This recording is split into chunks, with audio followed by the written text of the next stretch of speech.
Hello প্রিয় বন্ধুরা, কেমন আছো তোমরা? আশা করি সকলেই অনেক ভালো আছো। বন্ধুরা, আমার ভাসুর মানে আমার স্বামীর বড় ভাই আমার স্বামীকে কৌশলে বিদেশ পাঠিয়ে দেয়া, আর আমার স্বামী তার বড় ভাইয়ের কথা কিছুতেই অমান্য করে না, তাই সে বিদেশ চলে গেল। তারপর বাড়িতে আমি আর ভাসুর থাকি।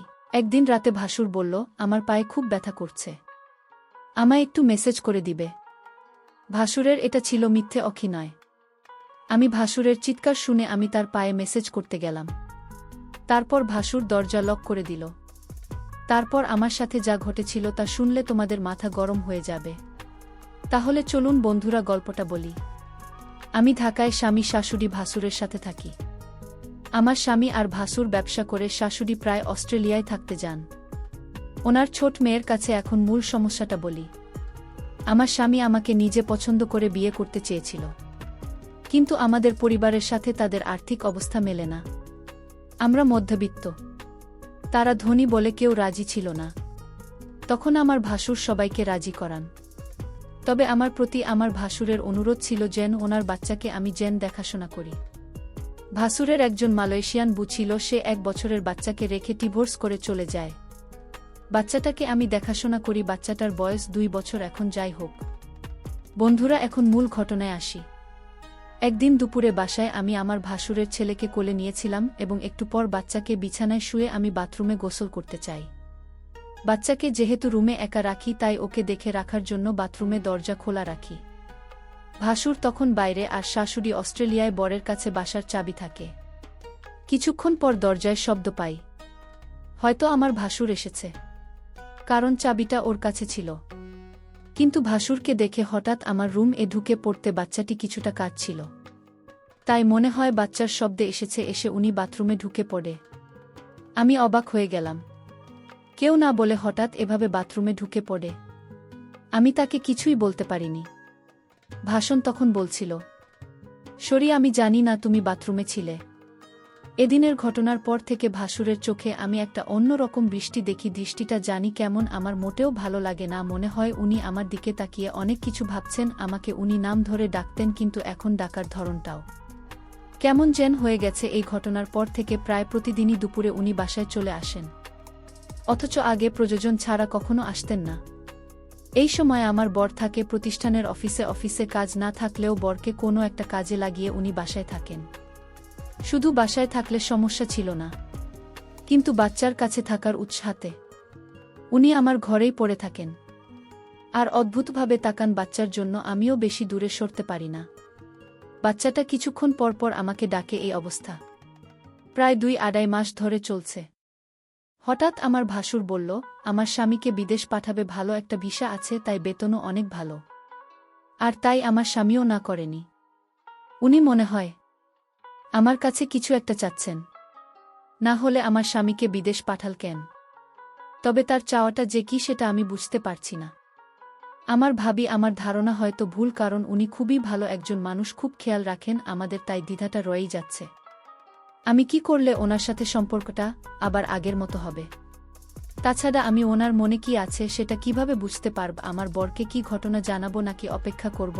আরও আমি ভাবলাম, না, বরকে এখন কিছু জানানোর দরকার নেই। আমি আরও কনফার্ম হয়ে তারপর জানানো উচিত। আমি মনে করি ভাসুর আমার দিকে অন্যরকম দৃষ্টিতে চেয়ে থাকত। আমি মাঝে মাঝে বলেই উঠতাম, আপনি এভাবে কি দেখেন আমার দিকে তাকিয়ে? তখন উনি বলতো, আসলে কি বলবো, আমি খুব কষ্টে আছি। আমার কষ্টটা যদি তোমার কাছে বলি তুমি হয়তো কি মনে করো তা আমি জানি না, তবে তুমি আমার বাচ্চাটাকে নিজের মনে করে লালন পালন করছো, এতে আমি অনেক খুশি। সত্যিকার অর্থে তুমি একজন ভালো ঘরের মেয়ে, কারণ এখনকার যুগের মেয়েরা তার নিজের সন্তানের প্রতি এতটা কেয়ার করে না যতটা তুমি আমার বাচ্চাটাকে করছো। আমি তোমার এই ঋণ কোনোদিন শোধ করতে পারবো না। আমার বাচ্চাটা, মায়ের অভাবটা তুমি পূরণ করছো, এর চেয়ে বেশি কি হতে পারে? আসলে বিদেশি মেয়েরা তার সন্তানের প্রতি ভালোবাসা কম থাকে, তবে সবাই সমান না। বাঙালি নারীরা তার সন্তানের দিকে তাকিয়ে সারাটা জীবন কাটিয়ে দিতে পারে। বাঙালি নারীর কোনো তুলনা হয় না। তবে আমার ছোট ভাইয়ের বুক করে তোমাকে আনতে পেরে আমি নিজেকে ধন্য মনে করছি। আমার ভাসুর আমার এসব প্রশংসা করছিল। আমি তার প্রশংসা শুনে অনেকটা থমকে গেলাম। বাবারে, এত প্রশংসা যাই হোক, ভাসুরকে একদিন দেখলাম খাওয়া দাওয়া ছেড়ে মনমরা হয়ে ঘরে শুয়ে আছে। এ বাড়িতে ভাসুরকে আমি দেখাশোনা ছাড়া আর কেউ নাই। দেখলাম ভাসুর আজ সারাদিন কিছু খায়নি। আমি ভাসুরকে বললাম, আপনার কি শরীর খারাপ? ভাসুর বলল, রেমা, আমার মাথায় প্রচণ্ড ব্যথা করছে। সকাল থেকে কি করব পূর্ব বুঝতেছি না। আমি ভাসুরকে বললাম, আমি কি মাথায় একটু মেসেজ করে দিব? মেসেজ করে দিলে হয়তো ব্যথাটা কিছুটা কমে যাবে। ভাসুরের মেসেজের কথা শুনে অনেকটা খুশি হলো। সে চেয়েছিল তার মাথায় মেসেজ করে দিই। আমি ভাসুরের মাথায় মেসেজ করছিলাম, এমন সময় সে বলল, দেখো, তুমি মেসেজ শুরু করতেই আমার ব্যথাটা অনেকটা কমে গেছে। তোমার হাতে কি জাদু আছে নাকি? আমি তার কথা শুনি কিছুটা অবাক হলাম। আমি বললাম, মেসেজ করে দিলে এমনই ব্যথা কমে যায়? এখানে হাতের জাদু বলতে কিছু নেই। মেসেজ করলে ব্যথা কমে যাবে, এটাই স্বাভাবিক। ঠিক আছে, তোমাকে অনেক ধন্যবাদ মেসেজ করে দেওয়ার জন্য। আমার মাথাব্যথা কমে গেছে। কিন্তু ভাসুরের মাথাব্যথা ছিল না। মাথাব্যথার অভিনয় করেছিল আমার সাথে। আমি এটা বুঝতে পারি। আমি যখন তার রুম থেকে বের হই তখন সে একা একা বলছিল। আমি ধীরে ধীরে আমার প্রতি ভালো মানবাবসিকতা তৈরি করছি, সেটা আমি বুঝতে পারলাম। ভাসুর কেন আমার সাথে এমন মিথ্যে আটক করছিল, তার উদ্দেশ্যটা কি ছিল, তা আমার জানা খুব জরুরি ছিল। আমি বাড়িতে আছি, ভাসুরের সন্তান, আর আমি এর পরদিন আবার সেই অভিনয় শুরু করল। সে আস্তি করে চিৎকার করছে আর বলতে লাগল, আমার মাথাটা ব্যথা করছে। এখন কি করব? আমি তখন ভাসুরকে বললাম, ডাক্তারের কাছে যান, তাহলে সব ঠিক হয়ে যাবে। রোগ নিয়ে ঘরে বসে থাকলে কি আর চলবে, বা রোগ ভালো হবে? ভাসুর আমার কথাটা শুনে দেখলাম তার মুখটা অন্ধকার হয়ে গেল। আসলে কি তার মাথা ব্যথা করছে নাকি এসব অভিনয়? আমি তার হাবভাব কিছুই বুঝতেছি না। আমি ভাসুরকে বললাম, চলো না, যে আপনাকে ডাক্তারের কাছে নিয়ে যাই। ভাসুর বলল, তুমি একটু মেসেজ করে দিলেই তো মাথা ব্যথাটা কমে যায়। তাহলে শুধু শুধু কষ্ট করে কেন ডাক্তারের কাছে যাওয়া লাগবে কেন? আমি ভাসুরের কথাটা শুনে কিছুটা অবাক হলাম। সে চাই আমি তার মাথায় মেসেজ করে দেই। আসলে সে কি চায় সেটা আমার জানতে হবে। ভাসুরের এমন অভিনয় আমার কাছে ভালো মনে হচ্ছে না। এর মধ্যে আমার বর আমার কাছে ফোন করল। আমাকে জিজ্ঞেস করল, কেমন আছো রেমা? আমি বলেছিলাম, তুমি খুব শীঘ্রই বাড়িতে আসলে অনেক ভালো হতো। এতদিন বিদেশে থাকার দরকার নাই। তুমি যত দ্রুত সম্ভব চলে আসো। আমার স্ত্রীর এমন কথা শুনে আমি কিছুটা থমকে যাই। আমার স্ত্রী তো কোনোদিন এমন কথা বলেনি। আজ সে এমনভাবে বলছে আমি যেন আজই দেশে চলে আসি। আমি রেমাকে জিজ্ঞেস করলাম, তোমার কোনো অসুবিধে হচ্ছে? সালমা বলল, না, তেমন কোনো সমস্যা হচ্ছে না। বড় ভাইজান তোমার খোঁজখবর রাখে তো? আমি বললাম, ভালোই খোঁজখবর রাখে। ঠিক আছে, এখন রাখি, পরে কথা হবে। ভাসুর আড়ালে থেকে আমার সমস্ত কথাগুলো শুনছিল। কথা শেষ হতেই ভাসুর চলে গেল তার রুমে। রাত হলো। ভাসুর আমায় ডাকছে, বলছে, সালমা, আজ আমার পায়ে অনেক ব্যথা করছে। বুঝলাম না আমার কি হয়েছে। রোগ বেড়ে চলেছে। তুমি কিছু মনে না করলে আমার পা একটু মেসেজ করে দাও। সে ব্যথায় চিৎকার করছে আর বলছে আমার পায়ে অনেক ব্যথা করছে।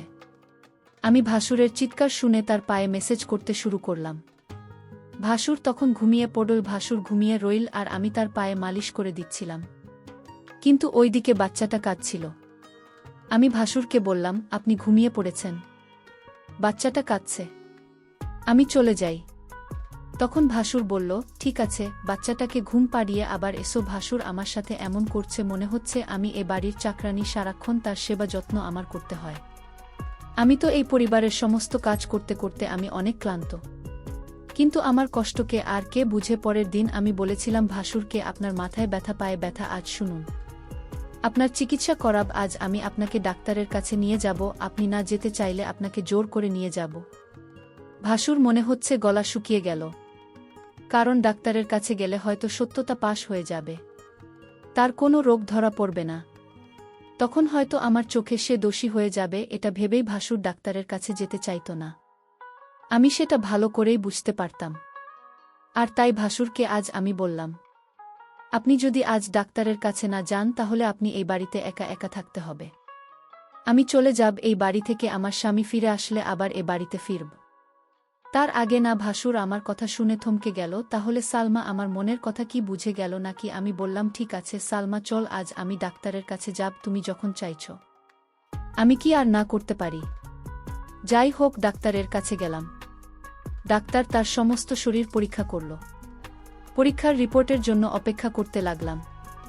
ভাসুরাজ অবশ্যই আমার কাছে ধরা পড়বে। ভাসুরের মুখখান দেখলাম শুকিয়ে গেছে। প্রায় 4 ঘন্টা পর রিপোর্ট আসলো। ডাক্তার রিপোর্ট দেখে বলল, আপনার কোনো সমস্যা নেই, আপনি তো ভালো আছেন। আপনার সমস্ত রিপোর্ট ভালো। ডাক্তারের কথা শুনে ভাসুর অনেকটু লজ্জিত হল।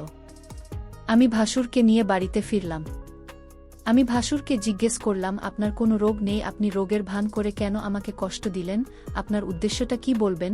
ভাসুর বলল, আরে অনেক সময় রিপোর্টের সমস্যা ধরা পড়ে না, কিন্তু সালামা বিশ্বাস করো আমার সত্যি পায়ে এবং করছিল। পরের দিন রাতে ভাসুর আবার চিৎকার শুরু করল।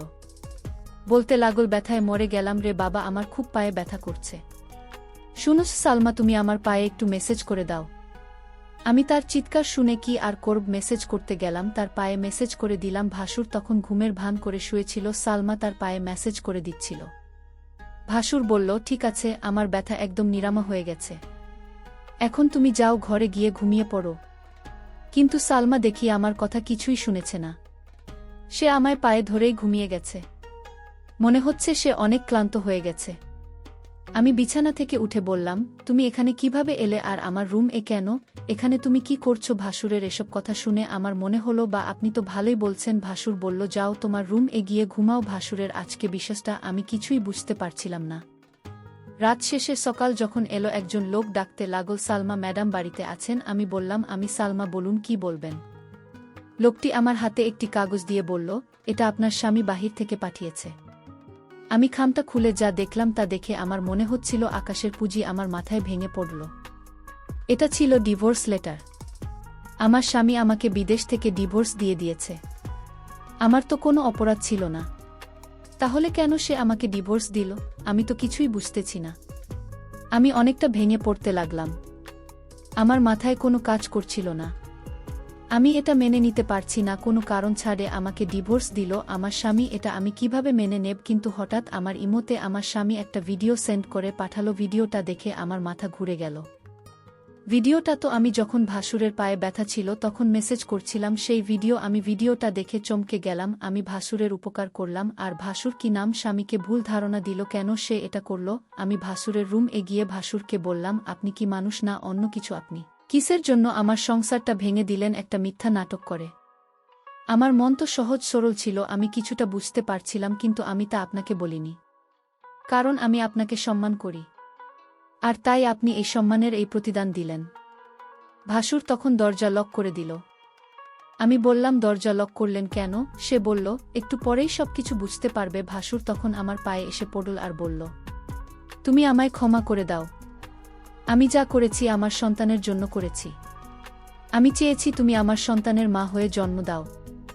আমার সন্তানকে তুমি যেভাবে লালন পালন করছো এতে আমি অনেক খুশি। আমি চাই তুমি আমার হয়ে সারা জীবন থাকো, আর তাই তো আমি এটা করেছি। নিজের সন্তানের জন্য সকল বাবা মার সবকিছু করতে পারে। আমাকে তুমি ক্ষমা করে দিও। তারপর আমার কিছু করার ছিল না। আমি ভাসুরের সন্তানের দিকে তাকিয়ে তার কথা মেনে নিলাম। কিন্তু ওই দিকে আমার স্বামী একটা বিদেশি মেয়েকে বিয়ে করে বাড়িতে নিয়ে আসলো। তো বন্ধুরা, আজকের গল্পটি কেমন লাগল তা অবশ্যই কমেন্ট করে জানাবেন। আর যারা গল্পটি শুনে এখনও চ্যানেলটি সাবস্ক্রাইব করেননি তারা প্লিজ তাড়াতাড়ি চ্যানেলটিকে সাবস্ক্রাইব করে ভিডিওটিতে লাইক করুন। ধন্যবাদ।